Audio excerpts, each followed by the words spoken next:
नमस्कार। कभी सोचा है कि जब हम अपना पैसा बैंक में जमा करते हैं तो उस पैसे का असल में होता क्या है? आज हम इसी बड़े सवाल के पीछे का सच जानेंगे। आखिर बैंक हमारे पैसों से और पैसा बनाता कैसे है? हम में से ज्यादातर लोग तो यही सोचते हैं ना कि हमारा पैसा बैंक में किसी लॉकर में बस सेफ रखा हुआ है और बात खत्म। ये सच है, पर ये सिर्फ आधा सच है।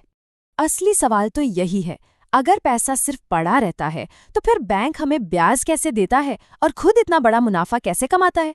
तो चलिए आज इस पूरे सिस्टम को, इस पहेली को सुलझाते हैं। अच्छा, इसे समझने का सबसे आसान तरीका क्या है? बस ये सोचिए कि बैंक एक पैसे बनाने वाली फैक्ट्री है। जी हाँ, आपने सही सुना, एक फैक्ट्री। इस फैक्ट्री को चलाने के लिए कच्चे माल की मतलब रॉ मटेरियल की जरूरत होती है। और वो रॉ मटेरियल क्या है?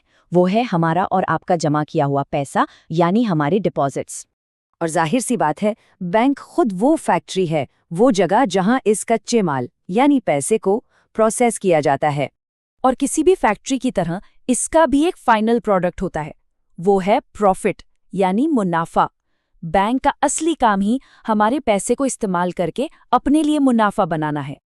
अब सवाल उठता है कि ये सब जानना इतना जरूरी क्यों है? देखिए, जब कोई ये समझ जाता है कि बैंक उनके पैसे से कैसे कमा रहा है, तो वो अपने पैसों को और भी बेहतर तरीके से मैनेज कर सकता है, अपनी फाइनेंशियल ग्रोथ की सही प्लानिंग कर सकता है।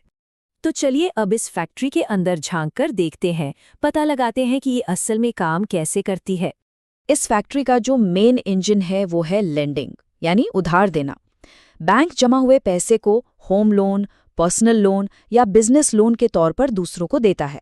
और कमाल की बात यह है कि वो इस लोन पर कहीं ज्यादा ब्याज वसूलता है जितना वो हमें डिपॉजिट पर देता है उसके मुकाबले। इसको एक उदाहरण से समझते हैं। मान लीजिए किसी ने 1 लाख रुपए बैंक में जमा किए। बैंक उसे साल का मान लीजिए 3% ब्याज देता है, यानी 3,000 रुपए। अब बैंक क्या करता है? वो उसी 1 लाख रुपए को किसी और को 8% पर लोन दे देता है और उससे कमाता है 8,000 रुपए। तो बैंक का सीधा सीधा मुनाफा हुआ 5,000 रुपए।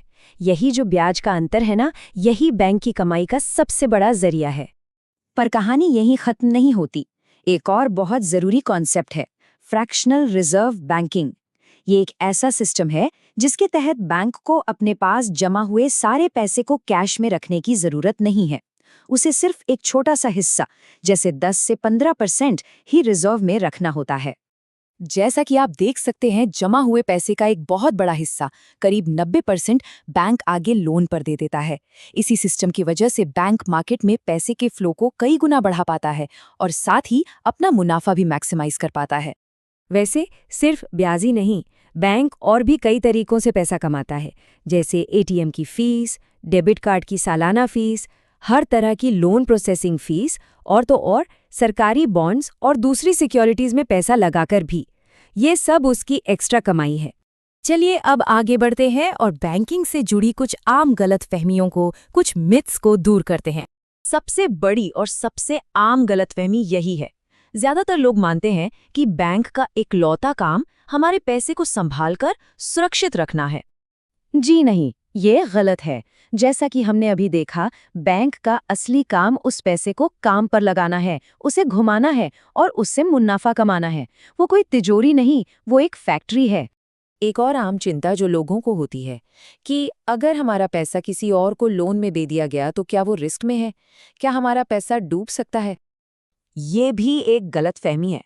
बैंक बहुत ही सख्त नियमों और रेगुलेशंस के तहत काम करते हैं। उन्हें एक तय रकम रिजर्व में रखनी ही पड़ती है और सरकार की नज़र उन पर हमेशा बनी रहती है। इसलिए डिपॉजिट सुरक्षित रहते हैं।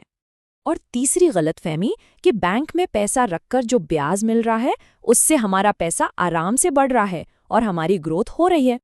ये भी पूरी तरह से सच नहीं है। असल में बैंक का पूरा प्रॉफिट मॉडल ही इस बात पर टिका है कि वो डिपॉजिट पर कम ब्याज दे। इसलिए ये समझना जरूरी है कि पैसे की असली ग्रोथ के लिए सिर्फ बैंक डिपॉजिट काफी नहीं होता, उसके लिए पर्सनल इन्वेस्टमेंट के बारे में सोचना और सीखना पड़ता है। तो इन सारी बातों का, इस पूरी कहानी का आखिर में हमारे लिए क्या मतलब निकलता है? हमें इससे क्या सीख मिलती है?